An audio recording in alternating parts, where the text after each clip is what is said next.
পৌষ পার্বণ উপলক্ষে আমি আপনাদের সঙ্গে অনেকগুলোই রেসিপি শেয়ার করেছি। তবে আজ আমি শেয়ার করব 3 রকমের পুর দিয়ে সেদ্ধ পিঠে। হয়তো আপনারাও বাড়িতে বানিয়ে থাকেন, তবে একবার আমার মতো করে এই 3 রকমের পুর দিয়ে সেদ্ধ পিঠে বাড়িতে তৈরি করে খাবেন, আর আমাকে জানাতে ভুলবেন না আজকের রেসিপি আপনাদের কেমন লেগেছে।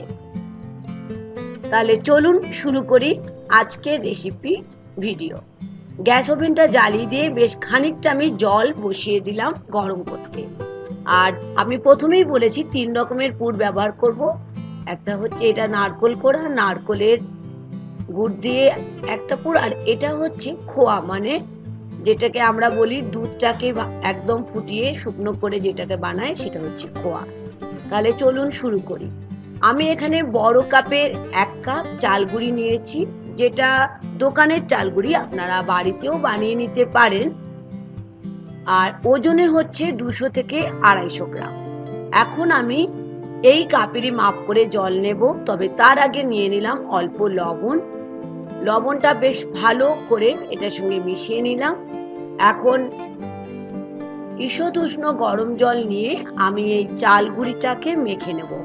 একেবারে পুরো জলটা দেওয়া চলবে না। আমি দেখুন এখানে যেহেতু বড় কাপের 1 কাপ চাল গুঁড়ি নিয়েছি আর বড় কাপের 1 কাপ জল নিয়েছি, অল্প অল্প জল দিয়ে আমি পিঠের জন্য একটা ডো বানিয়ে ফেলছি। এই ডোটা কিন্তু খুব নরমও হবে না, আবার খুব শক্ত হবে না। দেখেই বুঝতে পারছেন কতটা সফট হয়েছে। এখন আমি 10 মিনিটের জন্য এটাকে ঢাকা দিয়ে রাখলাম। 10 মিনিট পর ফেরত এলাম। যেহেতু আমি 3 রকমের পুর দিয়ে পিঠে করব, তাই আমি এই ডোটাকে 3টে ভাগে ভাগ করে নিচ্ছি। আর এখানে আমি একটা কিচেন টাওয়েলকে জল দিয়ে ভিজিয়ে ঢাকা দিয়ে দিচ্ছি। আপনারা ইচ্ছে হলে নর্মাল টাওয়েলে জল দিয়ে ভিজিয়ে রাখতে পারেন, তাহলে এটা শুকোবে না। প্রথমে আমি একটা পোর্শন নিয়ে নিলাম। দেখে নিন কেমন করে আমি করছি সাইজগুলো। এটা কিন্তু আপনাদের ইচ্ছা মতো বানাবেন। আমি একটু মাঝারি সাইজের বানাবো, খুব ছোটও না খুব বড়ও না। 6টা লেচি করে নিলাম। নিয়েছি একটু চালের গুঁড়ো। চালের গুঁড়োর উপরে দেখুন আমি এরকম ভাবে এটাকে গড়িয়ে নিচ্ছি, তাহলে আমাদের যখন পিঠেগুলো বানাবার সময়ও যেমন সুবিধা হবে, আর যখন আমরা সেদ্ধ করব এটা নরম থাকবে। বাটির মতো করে নিয়ে প্রথমেই যে পুরটা নিচ্ছি, আমি নারকোল গুড় দিয়ে একটা পুর তৈরি করে রেখেছিলাম, সেটা এর মধ্যে নিয়ে নিচ্ছি। অবশ্যই পুরটা একটু বেশি নিতে হবে। দেখে নিন ঠিক এরকম সাইজের আমি বানিয়ে নিলাম।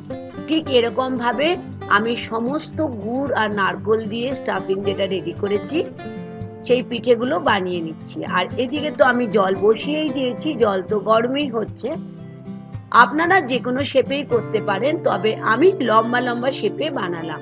তাহলে এবার দেখুন কি করছি। আমি একটা নিয়েছি স্ট্রেনার, সেটার মধ্যে অল্প ঘি দিয়ে দিলাম যাতে পিঠেগুলো স্টিক না হয়ে যায়, মানে লেগে না যায়। এখন গরম জলটা একদম ফুটে গেছে। এই অবস্থায় আমি ঢাকাটা খুলে যে স্ট্রেনারটা নিয়েছিলাম, মানে ছাঁকনি ফুটো ফুটো দেওয়া থালা, তার মধ্যে পিঠেগুলোকে ঠিক এরকম ভাবে সাজিয়ে নিচ্ছি। এখন ঢাকা দিয়ে 5 মিনিটের মতো মিডিয়াম ফ্লেমে আমি এটাকে স্টিম করতে দেব। আর এদিকে বানিয়ে নেব আর একটা পুরের পিঠে। দেখে নিন একটা খণ্ড নিলাম। এখন এখান থেকে 6টা বানিয়ে নিলাম ছোট ছোট লেচি।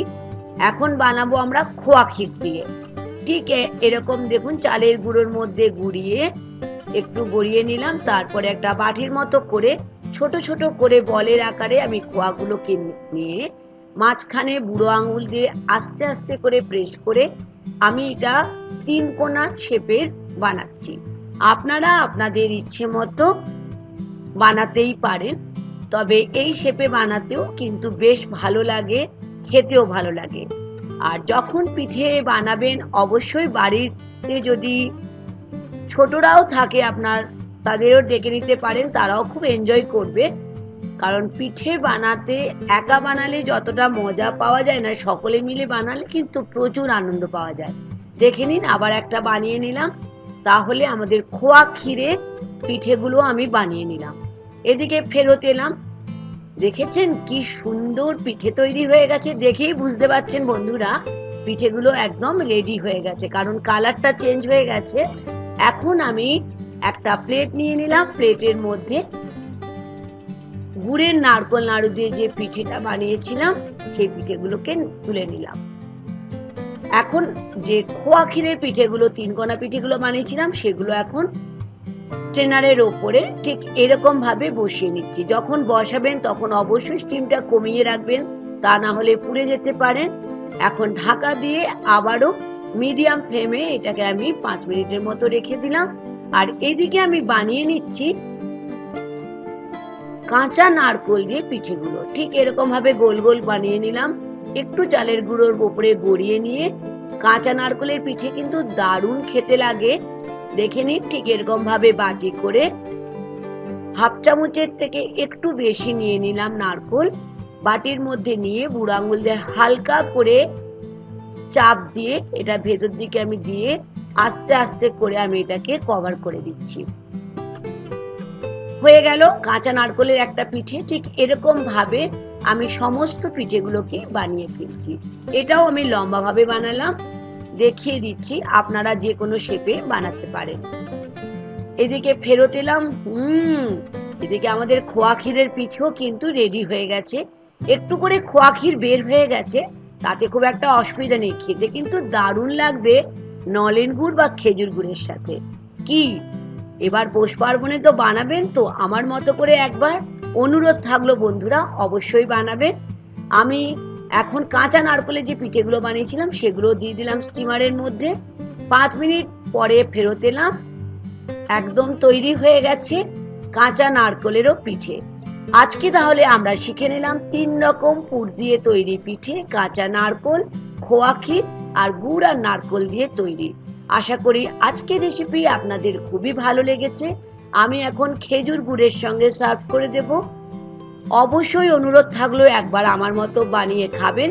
দেখিয়ে দিচ্ছি কতটা নরম হয়েছে।